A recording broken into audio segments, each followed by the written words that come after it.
Thank you, and actually I'm welcomed by a colleague of mine because we are a whole theme here today to tell you a little bit more about the Three Cities project.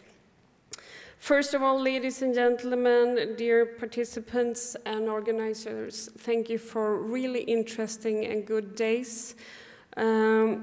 It's a pleasure being here, and it's really, really important for us working in these areas and fields, getting the chance, getting together, share experiences. So thank you very much. We, a team from Sweden, will make a presentation about our project, the Three Cities project. This is quite a practical angle. About work done in 3 cities in Sweden.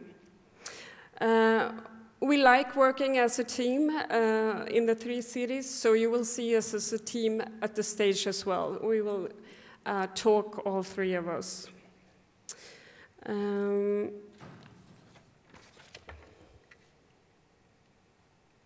So here today, our team from Sweden. First, maybe you can wave. Here's Kerstin. Kerstin is the head of a treatment unit in the city of Gothenburg. There you can see me, Therese Holmkvist. I'm a project manager in the city of Stockholm. Our chair today, and also colleague in this project, Mr. Anders Eriksson, is also project manager in Stockholm. Unfortunately, we are missing Ulf Ljungberg today. He is a prevention manager in the city of Malmö and couldn't be here. We will do our very best to fill in the Malmö experiences and Ulf experiences in this presentation.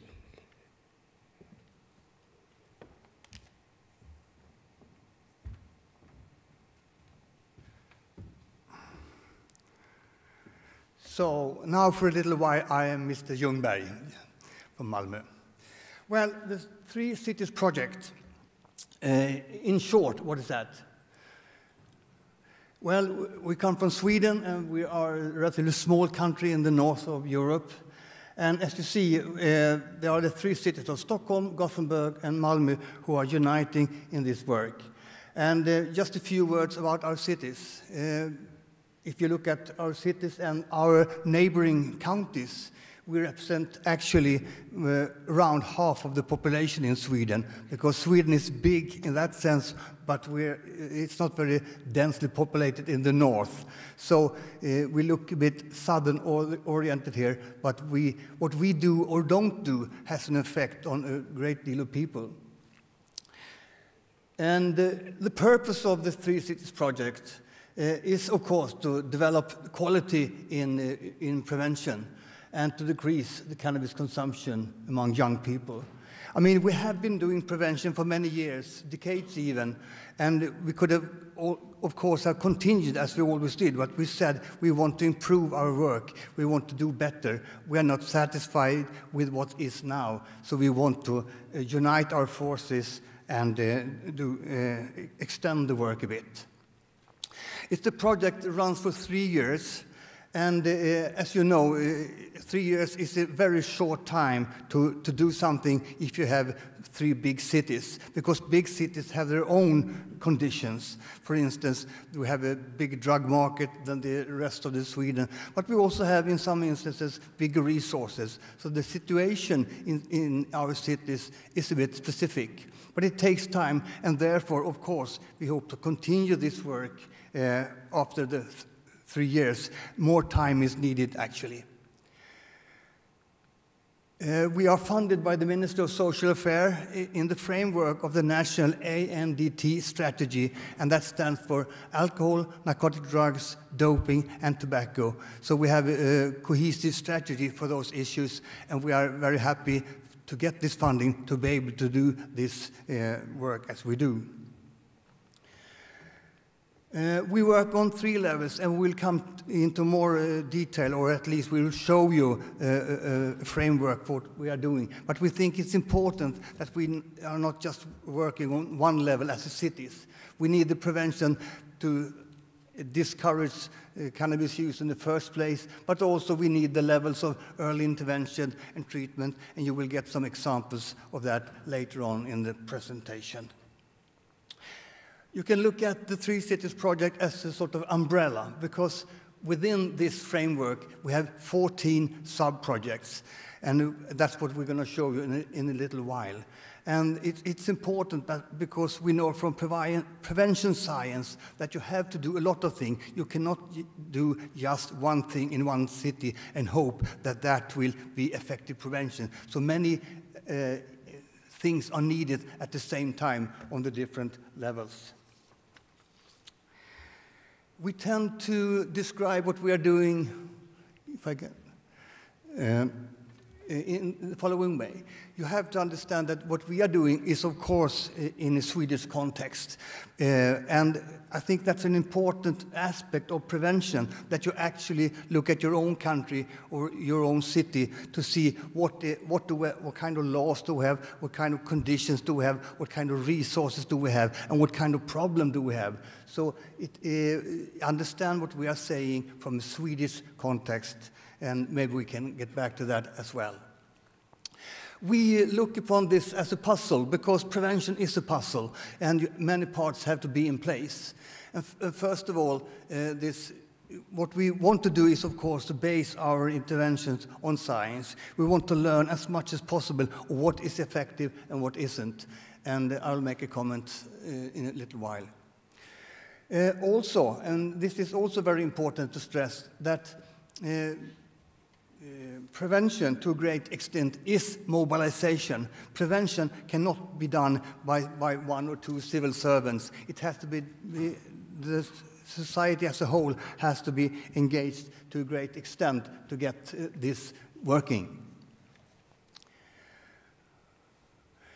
It's also important with political anchoring, because we can, of course, work very, very hard, but without the sanction of the politicians, the ones who decide, who make policies and make resources available, it will be very hard. So we have cared a lot about the political anchoring, what we are doing. And we also need, when we are doing all these interventions, you need some kind of structure for steering. And it's not always easy to make 3 cities cooperate and unite on what you're going to do and how you're going to do it and when you're going to do it. So we have put a lot of emphasis in this common structure for steering. And of course, a structure for research, because we want to be looked at. We want to have this live discussion with researchers, because I've been project lead for quite a few years, and I could be going and doing projects, but I want the dialogue with the researchers to improve my work. And I think all of us in this project have an eagerness to be better at what we are doing. And of course, we have to have this structure for our sub-projects. Who is going to do what and in what order? And it is quite a job to organize, as I said, 3 big cities. But we think it's worth it, because you get the united resources from 3 big cities. And that is very, very important. So, a few comments more on this. And as I said, and we'll come back to this, we work on the 3 levels here. But a few comments first on that, and dissemination and documentation we will end with. We said this is about prevention and communication sciences. There are so many theories and so many baselines for work, and I just want to mention a few. We, of course, use the knowledge on risk and protective factors. We know that it's important to try to reduce risk factors, as well as improving, enhancing the protective factors among young people. And having said that, if you look in the middle, it says prevention and promotion. So we are doing both prevention, that is, looking at the problem in this case, the cannabis, and of course, what can we do to promote the good side for the kids, so they are also supported. It has to be a balance with both prevention and promotion in this. And I'll leave the next slide to you, Therese, about political anchoring. Thank you. Political anchoring is, of course, of great importance for a project like this. And actually, top politicians in our 3 cities champion the 3 cities project. That has been really, really helpful and important, of course. In some instances, politicians have enhanced extra resources to make it possible to do regular, long-time prevention work as well. In Sweden, we also have a quite strong political consensus when it comes to drug policy, which is also very helpful for a practitioner in the field.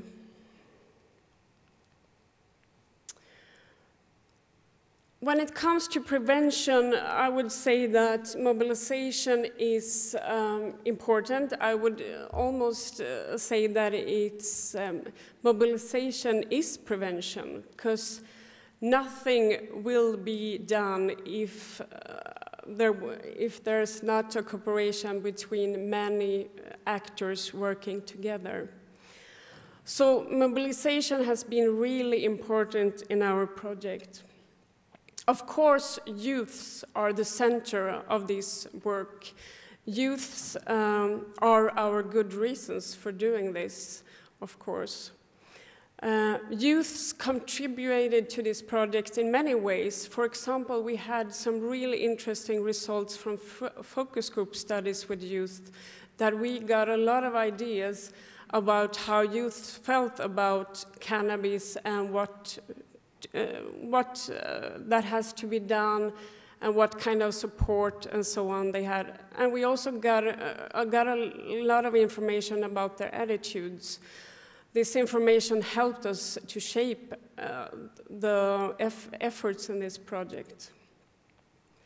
Parents are, of course, really important to us as well in this project. Parents are involved in many activities and efforts in this project in all 3 cities and in all levels of the work we do as well. We will tell you a little bit more about this later. Parents are the most important persons to a young person, and parents have contributed as well in designing the efforts through focus groups as well. Other important actors work together in this project, making sure that efforts are gaining impact.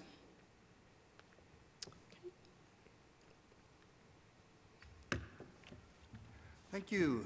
As we said, as you remember from the puzzle, it is a bit of organization to run a 3-city project, but as I said, I think it's worthwhile, so I recommend it if you have cities that you are working with to develop it. Because we have this sort of matrix for how we organize our. So we have an overall steering group, and they have been working really well and have managed to unite on all major decisions. And we, of course, are connected to the Minister of Social Affairs when it comes to decision-making here. We have an overall research group consisting of 6 researchers, 2 from each city, who will produce a final report when it is done. And we have an overall work group who are coordinating the practical work and helping each other out. So we have this overall steering system, but we also have the same functioning on our local level. And as I said, it's a recommendation if you can, because we have gained so much, and I could talk very long about the benefits of being more than one city. But it's not time for that now. We'll continue, and we would like to show you, this is the matrix for our 14 sub-projects. And as you see on the sort of green level there, that's what we call primary prevention, the second level, early intervention, and the red level, what we call care and treatment.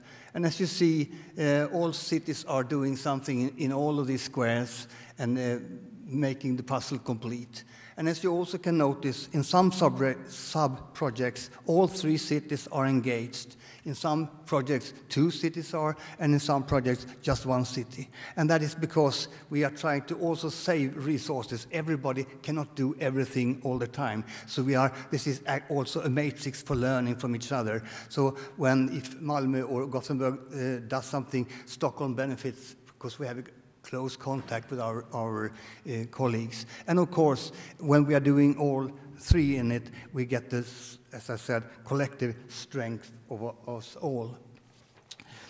We will pick out just a few examples from this matrix. We do not have the time to show you all 14 sub-projects, so we'll just give you a very short glimpse. And the first one we'll just mention here is the European Drug Prevention Quality Standards, which has been so far carried by Stockholm and Malmö.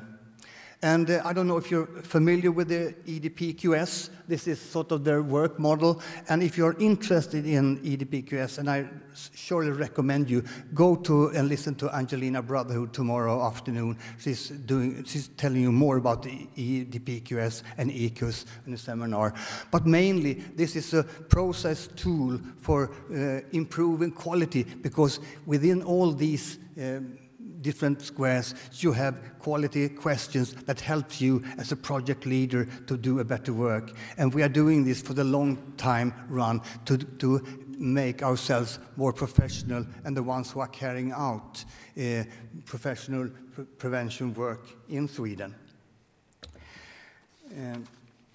Yes, and having said that, for the green level, which is prevention, we will have a quick example from the yellow level. Thank you.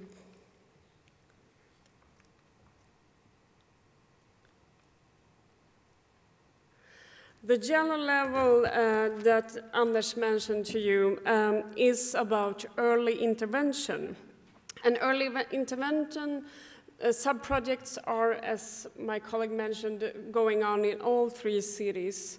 All the 3 cities have in some way in this level focused on the competence development among professionals and also cooperation towards risk groups.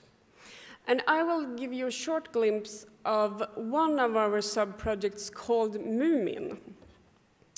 Anyone heard of Moomin before? Wayne? Oh, it's all fresh. I will tell you a little bit more. The 3 Cities project is supporting this ongoing function in the city of Stockholm. Of course, in Malmö and in Gothenburg, police and social services are working together in this field as well. But this is a specific example of a cooperation project. This is a collaboration between social service in the field and the police authorities in Stockholm. This project aims to motivate and immediately offer the youth and her family counseling or treatment. And the aim is as well to channel to local services. And as I said, this is an ongoing project that has been run a couple of years. And what the 3 Cities projects have done here is made it possible to do evaluation and dissemination. And we are very much looking forward to, in the end of this year, receiving the reports from the researchers that will learn us more about the effects of this sub-project. Kerstin? Hello, everyone. I have the honor to be the last one to speak here today, and I think we are a little bit tired, all of us, but I hope I will catch your interest for the last moment here. I will talk to you a little bit about care and treatment level in the 3 Cities project, and I will give you a short glimpse of some of the projects that have been made under this level. We have something that is called ungdok and adolescent substance abuse. What's ungdok? You can, ung is the same word as young in English. So it's a documentation system for the young persons coming to our treatment clinics in Gothenburg, Malmö, and Stockholm. And the treatment clinics name, we call them Maria clinics. And they are very much the same sort of clinics. And we are meeting young persons from the age of 13 up to 21. And those persons are in an early statement of drug abuse most of the time. And we, of course, because of the young persons, the age of those persons, we also work very much with the families and the parenting. This documentation system has been developed, and the purpose of that is to collect information and knowledge about the target group. And of course, mapping and investigate how the young person's situation is when they are coming to our clinic. It's based on evidence and clinical aspects, and it's an interview form at admission, discharge, and follow-up. And shortly here, the admission contains 12 assessment areas. An example is socio-demographic information, treatment, contact, housing and supply, employment, alcohol, drug and tobacco, and so on. And the discharge and follow-up contains 7 assessment areas. And these interviews are made with those young persons that are seeking help in our clinics.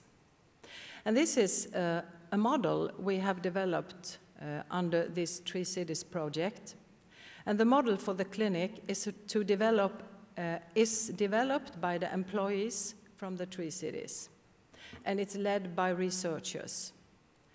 And the focus on the developed follow-up purpose is to analyze the results and see, for example, what treatment interventions led to recovering from drug abuse. And of course, improve and develop our treatment methods overall. Which persons are dropping out is also very important information for us. And we hope that through this analysis by this documentation system, we can be better off with our young persons. We also have a part called Ungdok and Trend and Tendencies. And that's the purpose of that project is to create a model for identifying and tracking trends of adolescents' drug use and psychosocial situation in the 3 major cities. And the project group has worked with 14 indicators based on the developed Ungdok. And we now have a base facts for this first year. And this project will be more interesting when the years go on, and we now have some sort of base figures. And for the long term, we have an interesting project here, I think. That is one of the projects under care and treatment. And I will talk a little bit more about this level. And I come over to this point, communication with target groups. We have, under this part of Three Cities project, developed a website for getting in contact and increase communication with the target group. The website is created with and adapted for adolescents in text and image. This page contains a contact form, and this is really important because this contact form makes it very easy for a person to get in contact with our clinic. They just have to write a phone number or a mail address, and we take contact. And this contact form has already made several of contacts into our clinic, so we are very pleased with that. The website is also linked to social media. And of course, this is to increase contact with the young people and have their voices into our treatment clinics. We also have some self-help groups, both for parents and for young substance abuser, and for relatives and adult substance abuser. In the spring of 2014, we started, the group was started for relatives and parents, and they can meet others in the same situations, share experiences, and find ways to improve their own situation. The contents of these 8 sessions are based on the wishes and the needs that the participants have. We also have 2 treatment studies going on. One treatment study is for adults, and it's a treatment study of hazardous use, abuse, and dependence on cannabis, users and therapists' perspectives and change processes. And the purpose of this study is to describe and evaluate the work being done at the clinics and to spread knowledge about treatment. A part of the study, as a part of the study, there were interviews done with people that use cannabis frequently and has cannabis as the primary drug. Even the relatives of those who seek help and the therapist has been interviewed.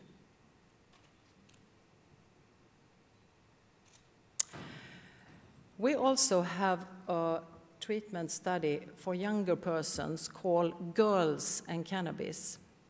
And this is a qualitative study of 11 young girls that have left cannabis abuse. And the purpose of the study is to examine how the use of cannabis during adolescence is affecting young girls' lives and social relationships.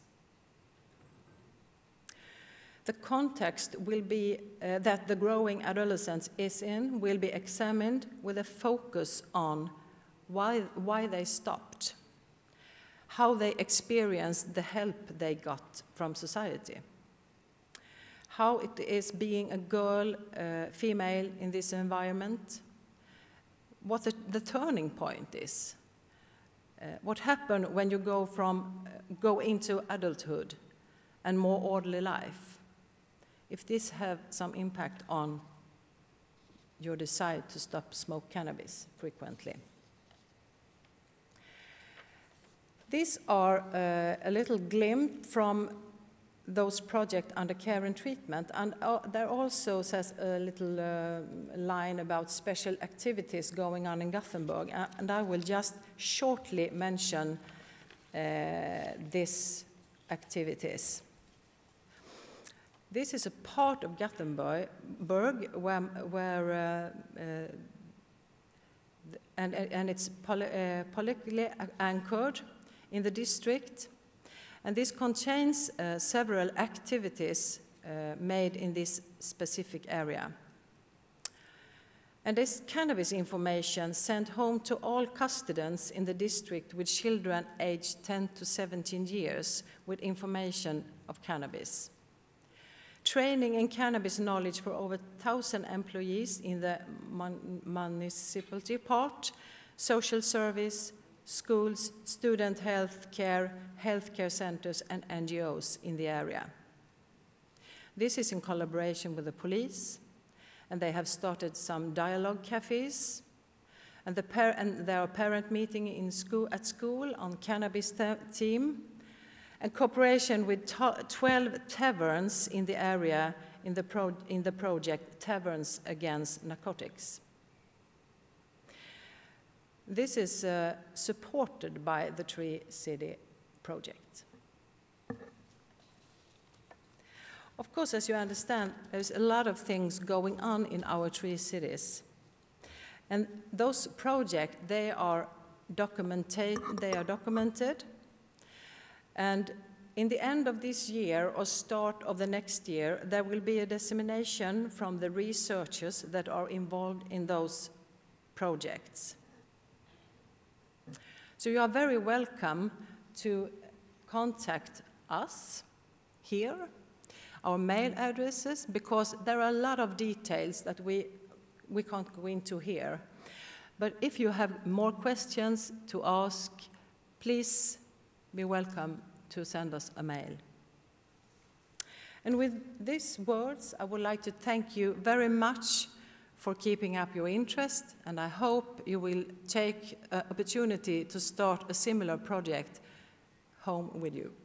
Okay, thank you very much.